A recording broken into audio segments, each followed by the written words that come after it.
Hello, how y'all doing? What's going on? Welcome to the Messy Sweet Spot. And I just gotta say, I'm so sick and tired of Oprah. In this video, it is exposing her even more because she has been so quiet and she has a lot of secrets that she do not want to be exposed, right? And I thought she was supposed to be, protecting the black community. But how could she protect the black community while she is just staying quiet in silence when this whole Jay-Z and Diddy situation is going on? I mean, she should be up in the front speaking against these two. And another thing, where's Black Lives Matters when you need them? I mean, it was here one day and the next minute it's gone, almost as if it was a scam. What is really going on here? It is so many women, black women, Asian women, white women that has been damaged by Diddy and Jay-Z. What happened to protect black women? I mean, come on, what is going on? And Oprah, she has been like the head of protecting black women. She created a school just for black girls, but look how that goes on. We still want to know what happened to those black girls. They are saying, did you guys know that she had a school over in Africa, black girls? She handpicked them, okay?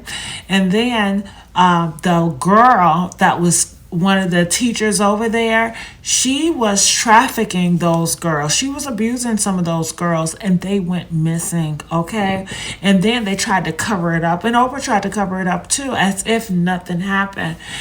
I don't know. It's very awkward. And, they have all been together. Diddy, Jay-Z, Oprah, okay? They have so much in common. But this video, you guys have to watch it because they are exposing Oprah and saying that she is caught in so many lies. And it's time for all of them to pay the price. So I want you guys to watch this video. I just want to say thank you all for the likes and shares. And let's see what's going on here, okay? Oprah Winfrey has been lying to us all. It's time to expose her evil secrets she's been trying to keep from the public for years. You guys know the actor and comedian Steve Martin, right? Well, he used to do a routine that went like this. You too can be a millionaire. It's easy. First, get $1 million. If you put that routine between hardcovers, you'd have a book called The Secret by Rhonda Byrne. It's a self-help manifesto that basically says in a nutshell, what you think about, you bring about. The book's central premise, the law of attraction, is that positive thinking is the route to obtaining what you want in life, while negative thoughts will cause bad events to occur.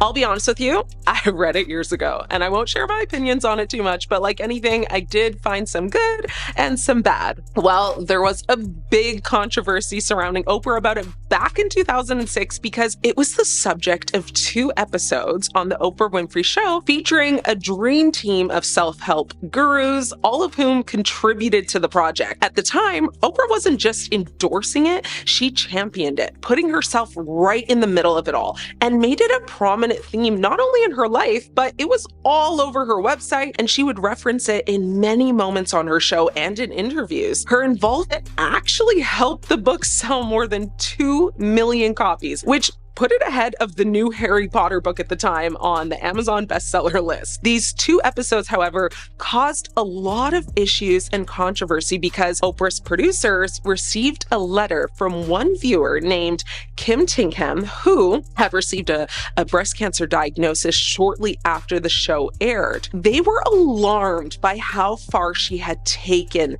this advice and inspiration. Now, Tingham wrote that she had decided to forego chemotherapy, instead choosing to follow the book's advice literally. The public got wind of this and went into a frenzy, saying that Oprah had promoted cult-like behavior and unrealistic expectations that could be extremely dangerous to a lot of people's lives. Now, Oprah brought Tinkham back on the show to set her straight and urged her not to ignore all the advantages of medical science. Tinkham, who went on to follow another New Age regime laid out in a book called The pH Miracle, actually passed away in December of 2010. Ultimately, Oprah stood by her position that, the law of attraction can affect positive change.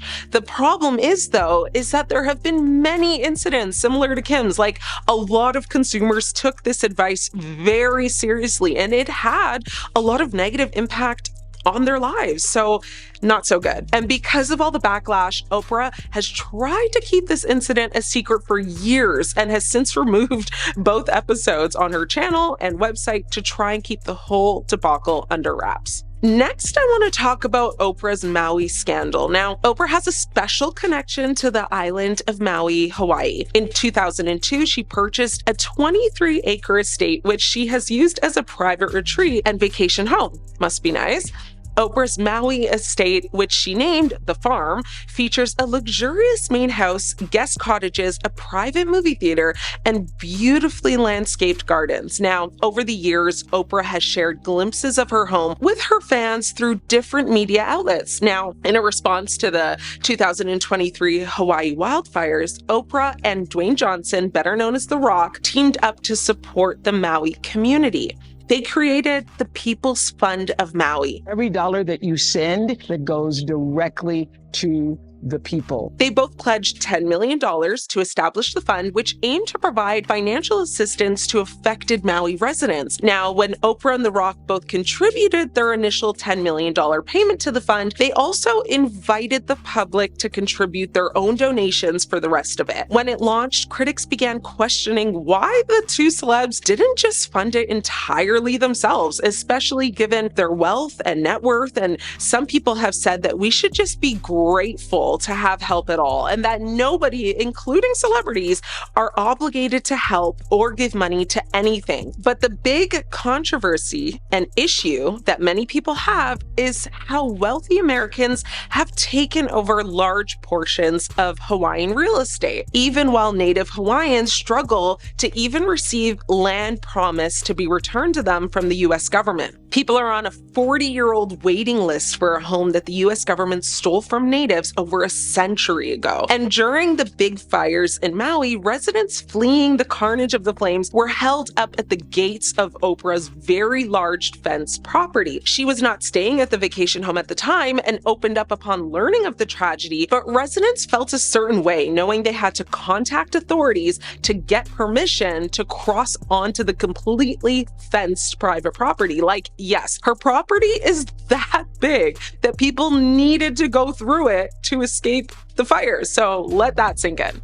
People were also quick to point out that as a literal billionaire, she could afford to rebuild everything, including house, feed all the homeless people that are in Hawaii. And one social media user commented saying she's worth $3 billion. She could do all that stuff for people and still be a billionaire. With another person saying she asked other people for money with the whole, we know it's tough out there, so anything you can afford. Between Oprah and The Rock, they really shouldn't have needed to ask the public. I'm sure both of them could have given just as much without even noticing. One person even made a tweet that said, you guys make more in a day than I'll make in my lifetime. Another good point that someone also called out was asking why they are asking regular folk for money when they literally have millionaire and billionaire friends who collectively could quite literally take care of it all.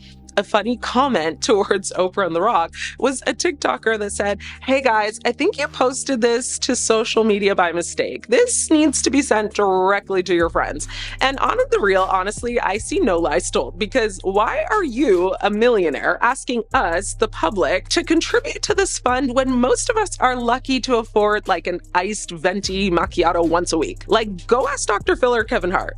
Now, during an appearance on CBS Mornings, which is actually co-hosted by her best friend Gayle King, Winfrey addressed the backlash that she faced. When asked about the reaction, she said, well, this is a really great point about being happier in the midst of an onslaught of being terrorized and vilified online. I will say this. I came out of this experience with so much more compassion for young kids, because I was thinking, what if I didn't really know who I am? What if I didn't have the assurance of Invictus, that I am the master of my own fate and the captain of my soul? And continued on by saying, so all of the online attacks, lies, conspiracy theories really took the focus off of what was the most important thing, and that was the people of Maui. Now, this particular clip was shared on X, formerly known as Twitter, and she faced even further criticism because she was then accused of playing the victim. You know, one user wrote, Oprah playing the victim while trying to sell her book, gross.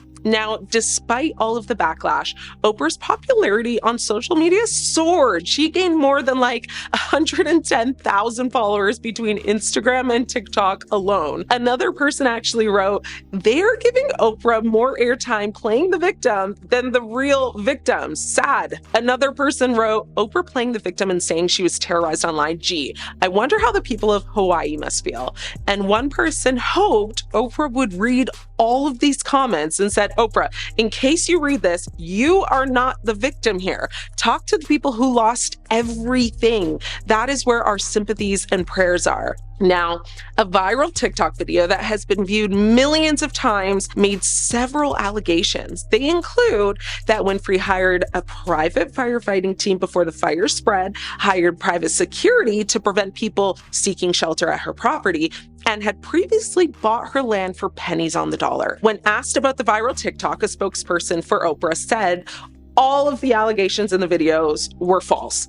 The original video has since been removed, of course, from the platform. However, reposts with several millions of views are still available. Now, remember the infamous Oprah episode in 2004 where she gifted literally everyone cars? Of course you do. Well, it wasn't so black and white as it seemed. What she didn't want everyone to know is just how difficult it actually was for the audience to be able to drive off in one.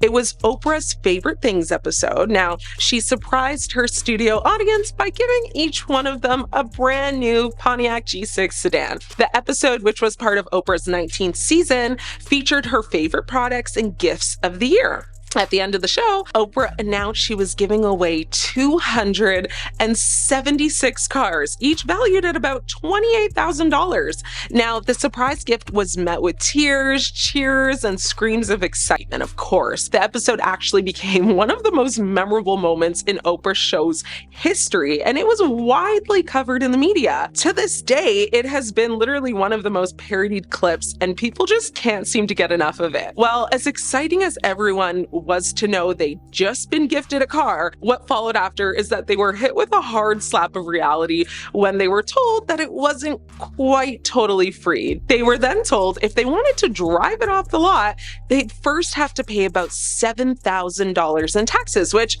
let's be honest, like, who, especially around Christmas time, has a free $7,000 just sitting around ready to be dropped on a new car's taxes? If you're already planning on buying a new car, cool, totally get it. But being realistic, I would say more than half of her guests did not have that type of money just readily available. Now, on the plus side, the audience was allowed to choose if they wanted to just take the cash value of the car instead, which, hey, like, not bad to go to a taping of the Oprah show and walk out about $28,000 richer, right?